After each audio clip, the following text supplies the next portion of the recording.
je vais vous parler des contrats. Bienvenue à tous sur cet nouvel épisode des chroniques Melsion pour l'entrepreneur.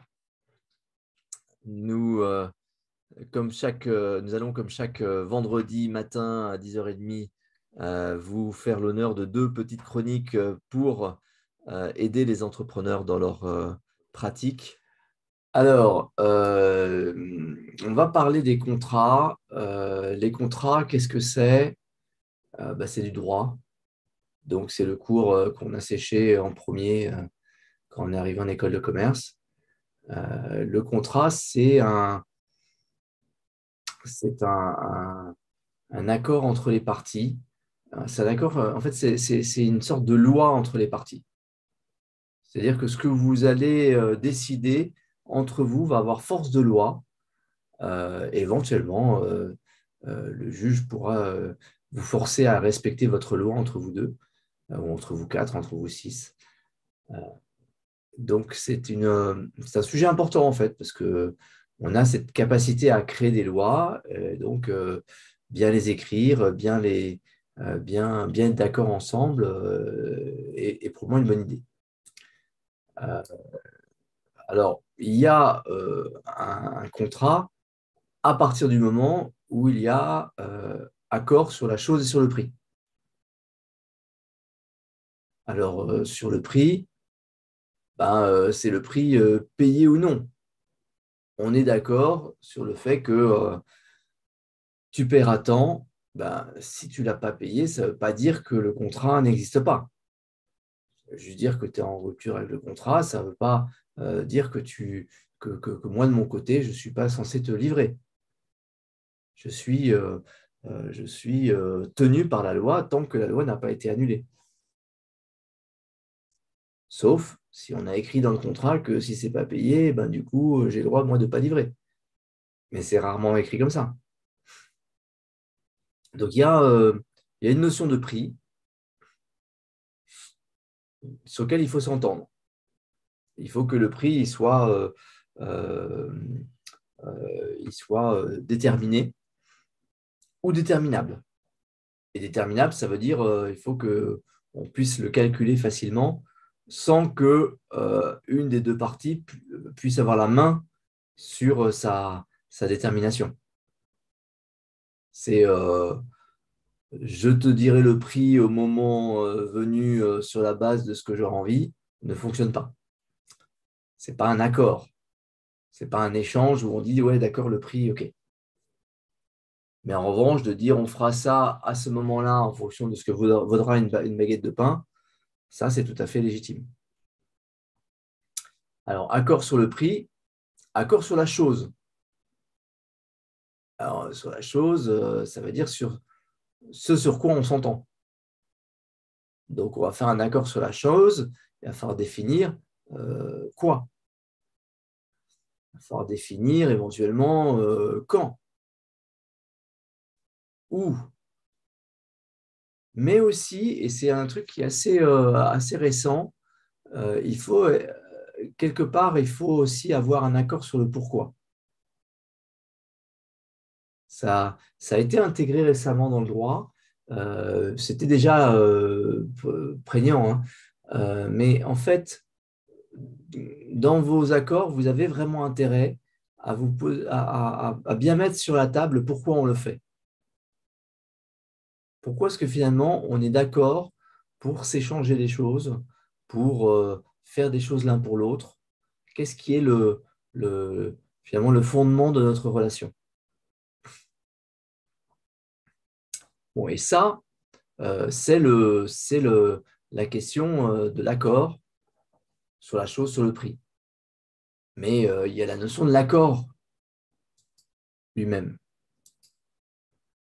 Hein, c'est comment on exprime ce contrat, comment on exprime le fait qu'on a donné son assentiment. Or, à des rares exceptions près qui sont décrites par la loi, l'accord peut aussi bien être écrit que oral. On a tout à fait le droit d'embaucher quelqu'un, c'est un contrat de travail, on a le droit de l'embaucher sans avoir fait signer quoi que ce soit. Sauf, là, dans le cas du contrat de travail, par exemple, le contrat à durée déterminée qui doit obligatoirement être écrit. S'il n'est pas écrit, c'est il est réputé être un contrat à durée indéterminée.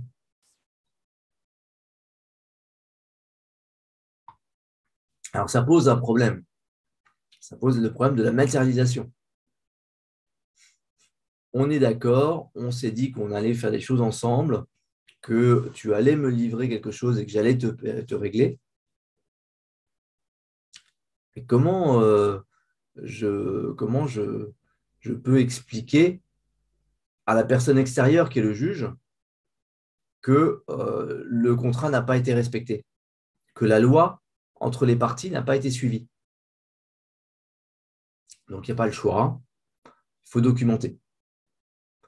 Alors, il faut documenter, qu'est-ce que ça veut dire? Ça veut dire que on s'écrit des mails, et ben, les mails, ils doivent contenir l'accord sur la chose et sur le prix. On doit rappeler, écoute, je suis super content de ce déj qu'on a fait ensemble et je te confirme que je suis d'accord pour t'apporter ça et je ne te facturerai que tant. Je te livrerai à tel moment, euh, euh, euh, mon intervention commence là et s'arrête là. Tous ces éléments-là, je ne saurais pas les faire moi, donc on a convenu que c'est toi qui t'en occupais. Et je suis super content de cet accord parce que ça va nous permettre à tous les deux d'aller muscler notre offre sur ça et ça et ça. Il suffit que l'autre dise ouais, bah, c'est exactement ça, moi aussi c'était un super moment et je suis content de travailler avec toi, pour qu'on ait un accord matérialisé sur la chose, sur le prix.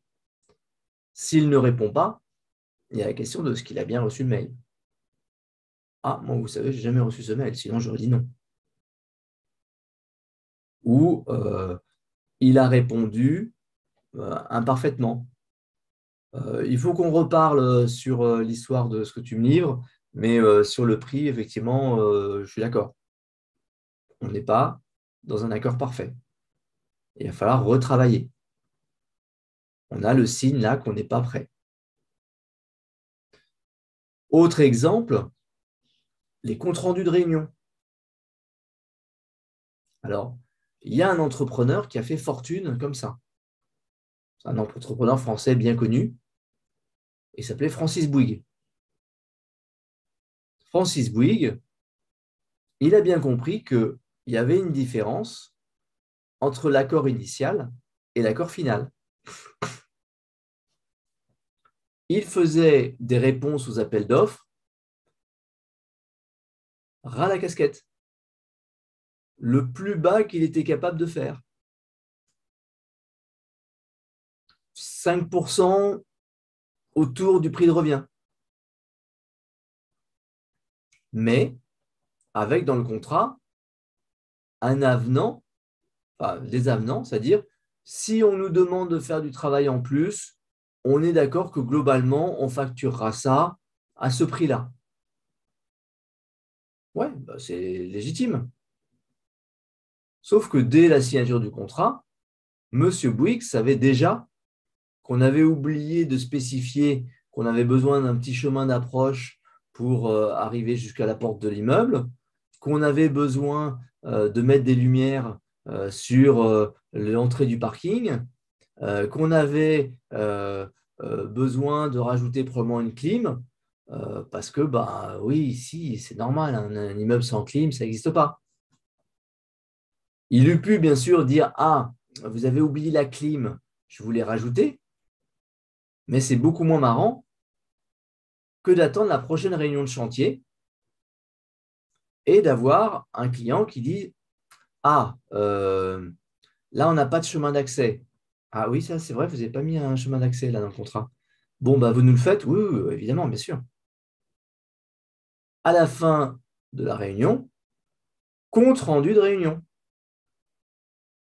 Tous les cadres de chez Bouygues savent qu'ils ont leur compte rendu de réunion à faire, à envoyer, en recommander à tout le monde.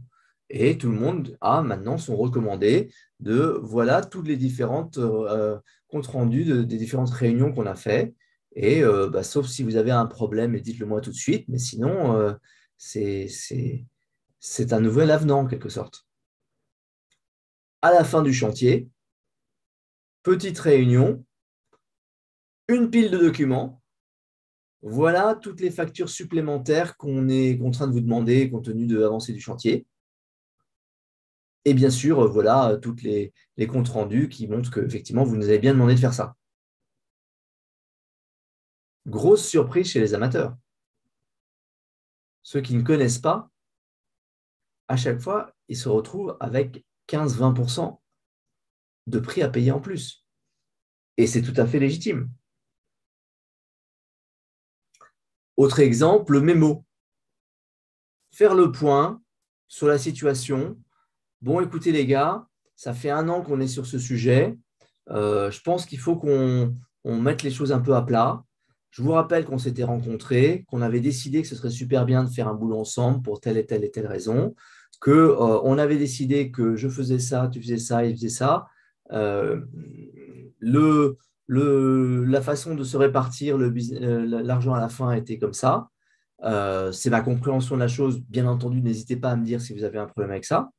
Et aujourd'hui, voilà les problèmes qu'on rencontre. Donc, qu'est-ce qu'on fait? Ça, c'est un document qui est en train de décrire un contrat oral qu'on s'était passé et qu'il est maintenant temps de réécrire un petit peu. Et tout ça doit être fait hors contexte, c'est-à-dire que celui qui va lire ça, c'est le juge, et le juge, il n'était pas là. Donc, il a besoin qu'on lui rappelle l'ensemble du sujet. Alors, autre question intéressante, c'est quand est-ce qu'il faut signer, quand est-ce qu'il ne faut pas signer? Est-ce que c'est mieux d'avoir un contrat écrit ou oral? L'avantage du contrat écrit, c'est que la signature, c'est un rituel. C'est que c'est le moment où on dit, bon, bah, ça y est, là, on est d'accord, on s'est serré la main, maintenant, c'est parti. Mais le désavantage, c'est que la signature, c'est un frein. La signature, c'est le moment où on se dit, ah flûte, mais là, je suis en train de m'engager, il faut que je fasse attention. Ah non, tu t'es engagé avant. Mais c'est le moment où on pourra retenir des choses contre toi. Donc, c'est important, en fait, de ne pas avoir ce réflexe. Votre réflexe doit être de dire, j'ai dit à quelqu'un que j'étais d'accord, c'est un contrat.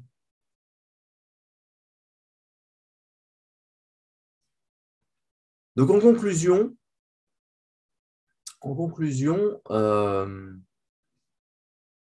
le, euh, en conclusion, le contrat, c'est quelque chose de sérieux. C'est quelque chose que vous faites tous les jours. Vous allez au supermarché, vous prenez un objet dans le rayon, c'est un contrat de vente. Le prix est affiché. En prenant dans le rayon l'objet, vous avez décidé que vous étiez OK pour payer ce prix. De fait, vous avez le droit de commencer à le manger maintenant. Il faut juste payer le prix après. Donc, tous les jours, vous faites des contrats. Posez-vous bien la question, est-ce que vous êtes d'accord avec le contrat que vous êtes en train de passer? Est-ce qu'il est bien clair? Est-ce qu'il est bien défini? Est-ce que vous avez réfléchi au moment où vous ne seriez pas content d'avoir à payer? Et est-ce que vous l'avez bien expliqué? C'est de l'ordre du langage. Le droit, c'est du langage. Alors, merci Jean-Christophe pour cette plongée dans ces contrats qu'on signe sans les signer, en fait, ces contrats qu'on a tous les jours et pour lesquels finalement on ne se rend même pas compte qu'on est rentré dans une relation contractuelle.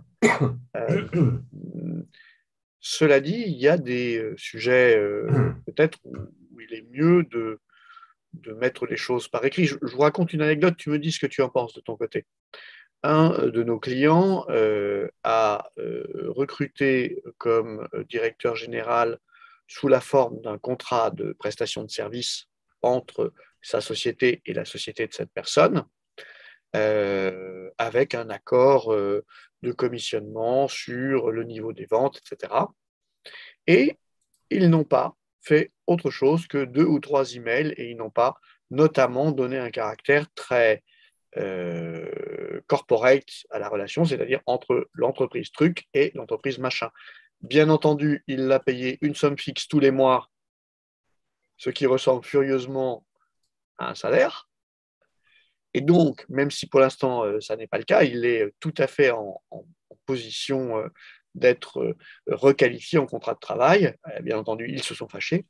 Et donc, je regardais hier avec lui si on avait le risque de la requalification en contrat de travail et de la réintégration.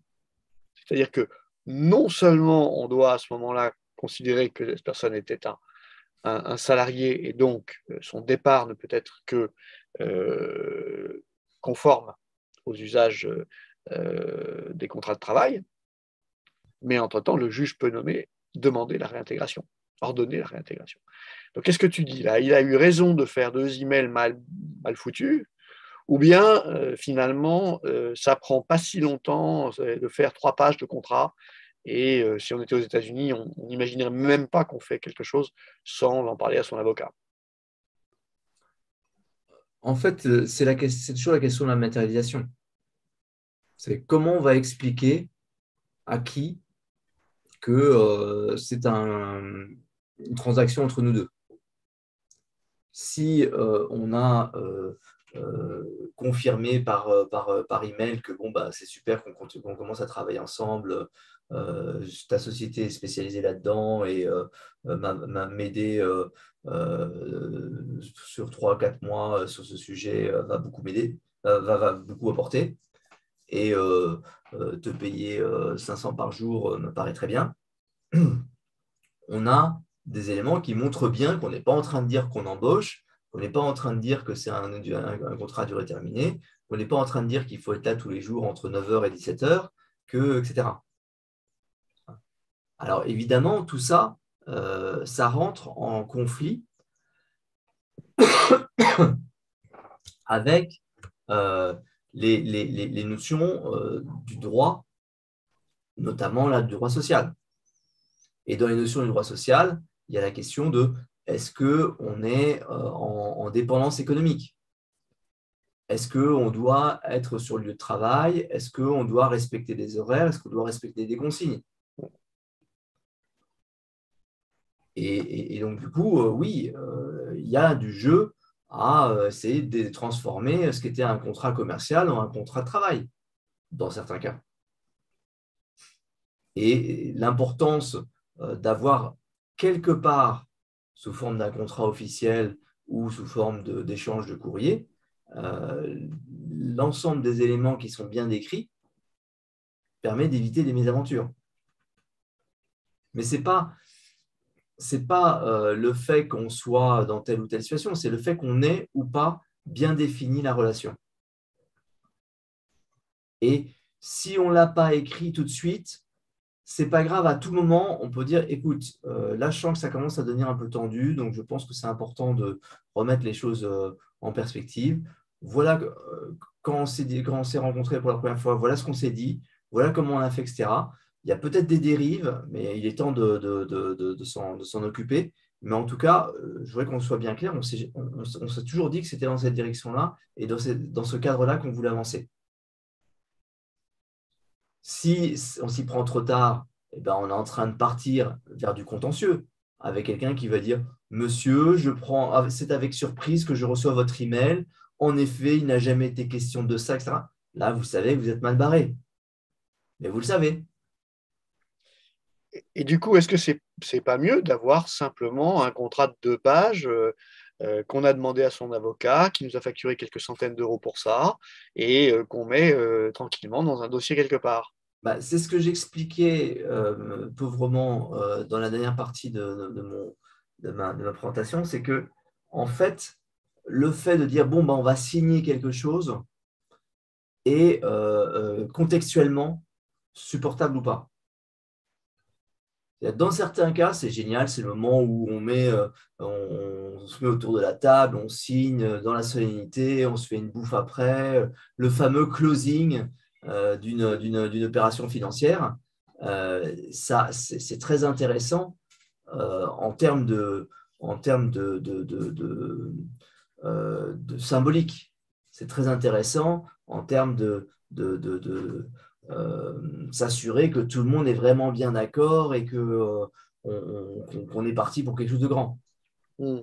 Mais il y a plein de cas où on est très content de justement en faire quelque chose de complètement anodin parce que ça l'est et qu'il faut juste qu'on travaille ensemble tranquillement sans avoir à en faire un plat. Parce que quand on en fait tout un plat, eh ben, attendez, moi je ne sais pas, il faut que je voie avec mon avocat. Et puis l'avocat fait, mais non, malheureux, mais certainement pas, jamais ça, alors que ça se fait tous les jours. Enfin, il y a le risque de rentrer dans une complexité euh, qui n'est pas adaptée à la situation. Et dans ce cas-là, c'est là où il vaut mieux faire rendre l'accord complètement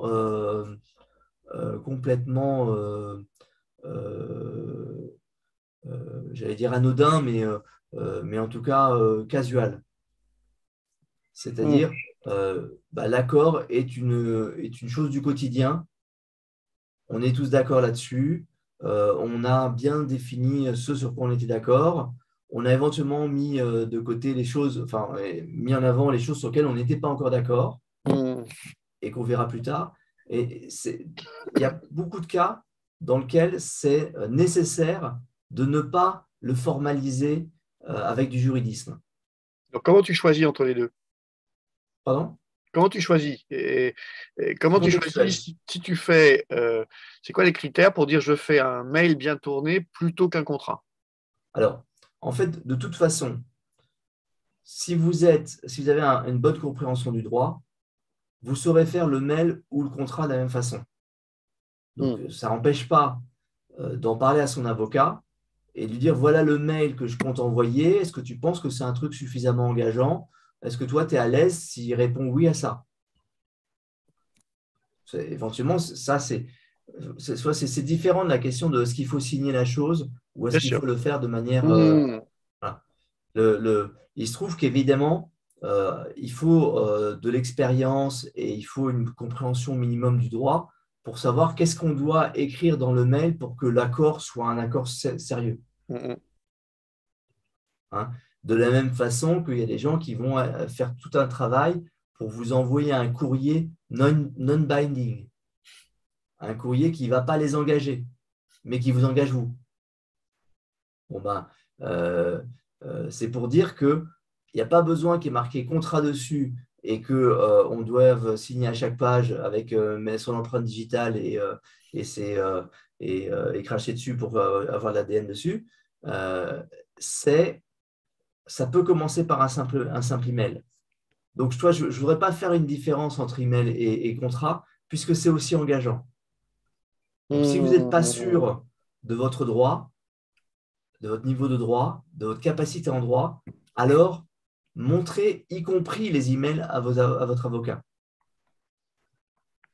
C'est suffisamment important pour que vous ayez à le faire. Donc, Mm. pour reprendre la comparaison avec les États-Unis, où on va demander à son avocat d'intervenir à tout moment, eh bien, oui, et y compris sur des emails. Et l'avocat, il dit, bon, ben, on va faire un contrat à chaque fois, parce que les emails dans lesquels tu as envoyé des conneries, il faut pouvoir dire, on est bien d'accord que tout ce qui est en dehors de ce contrat ne compte pas, et ça inclut les communications par email, par ceci, par cela. Tout ça est annulé par ce que dit, si c'est contraire à ce qu'on écrit là maintenant et qu'on signe là maintenant. C'est pour ça qu'on le fait.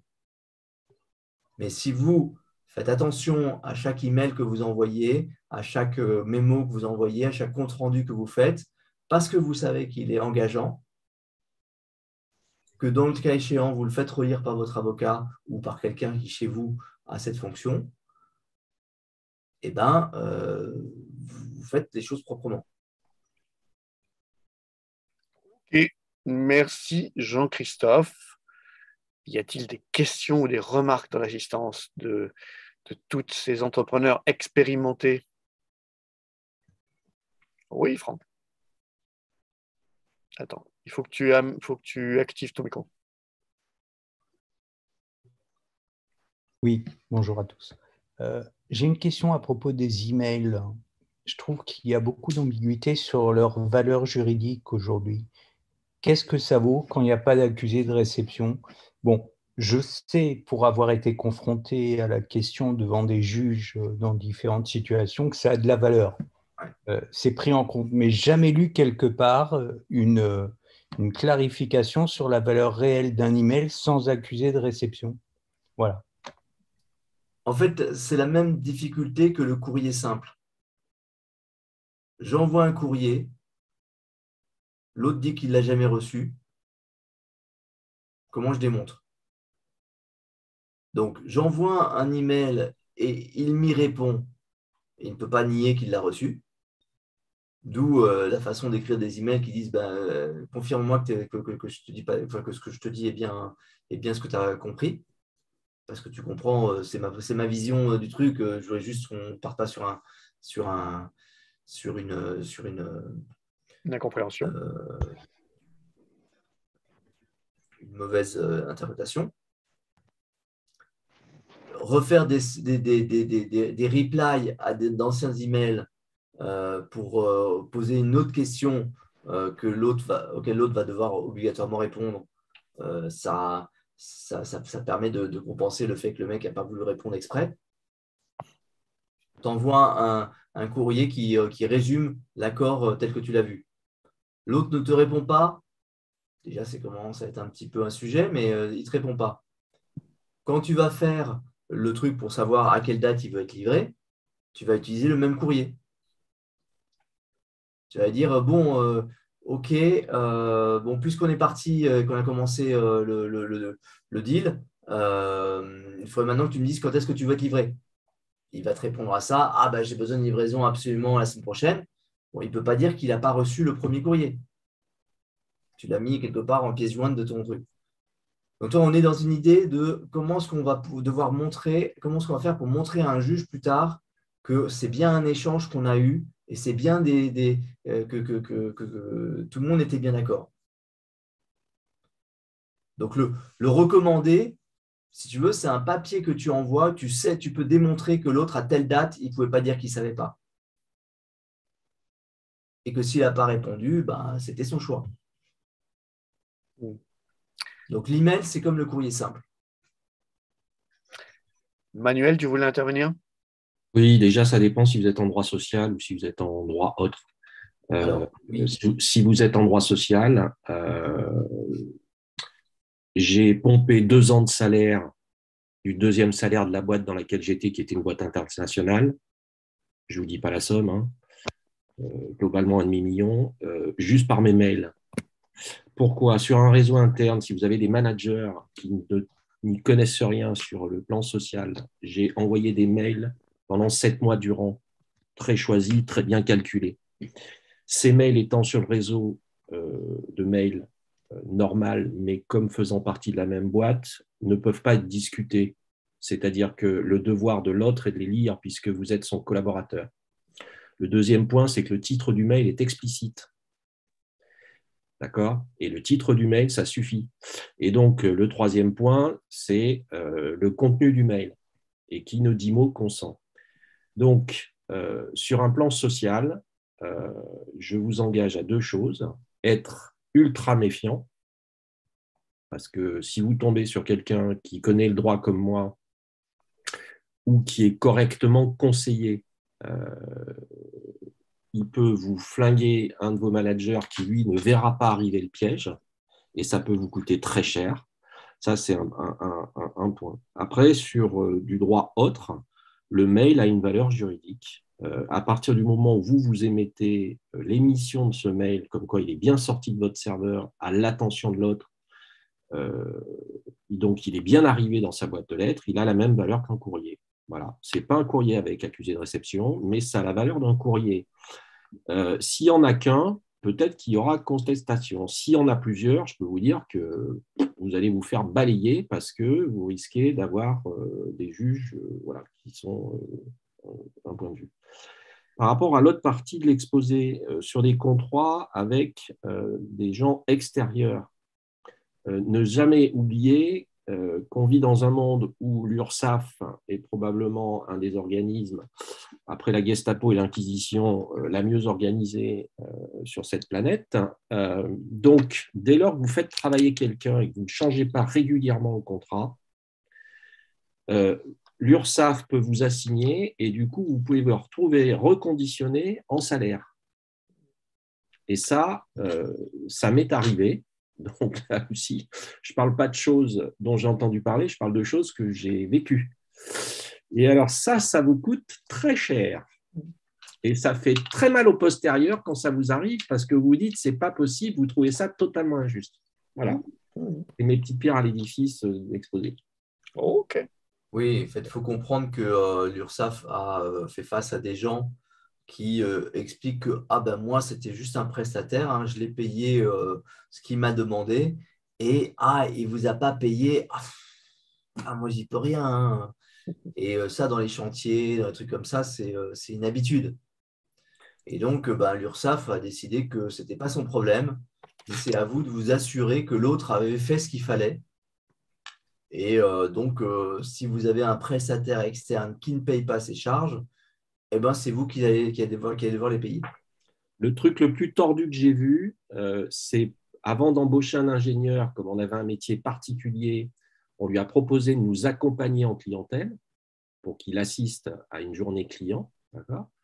Il l'a fait 2 fois à l'époque. Donc, c'est quelqu'un qui sortait de thèse. Et donc, 6 ans plus tard, son avocat nous a balancé qu'on l'avait fait travailler sans contrat, en s'appuyant sur ces 2 jours où il nous avait accompagnés sur le terrain. Voilà. Et c'est assez délirant. Donc, je m'en suis sorti parce qu'il avait fait une erreur sur sa note de frais et que son rapport de thèse, j'ai mis ça sur le compte de sa thèse. Donc, c'était très difficilement démontrable à l'inverse. Mais attention à ça, par exemple, qui sont ce qu'on appelle les bouts d'essai avant de recruter quelqu'un. Alors ça, si vous tombez sur un avocat tordu, je peux vous dire que ça va vous coûter très, très, très cher. Parce que c'est du travail sans contrat de travail et les syndicats, ils aiment ça. Oui. Je peux intervenir, Manuel? Bien sûr. Je t'assure, moi, à Paris, on est complètement parano, les entrepreneurs, hein, tu sais, comme toi, hein. Et une fois, j'ai rencontré un gars, tu vois, qui proposait des sites internet avec vidéo et tout. Je lui ai dit, avant toute chose, est-ce que tu factures autant? Il me dit oui. Bon, je lui ai dit, ok, au revoir. Et je t'assure, je lui ai posé la question, hein, Manuel. Il m'a dit, oui, je facture autant. Alors, je lui ai dit, au revoir, monsieur. On n'a rien à se dire. C'est tout. Et tu voulais pas rentrer dans un proto-contrat comme ça Ah non, non, non, non, je voulais l'inviter à un déjeuner sympa.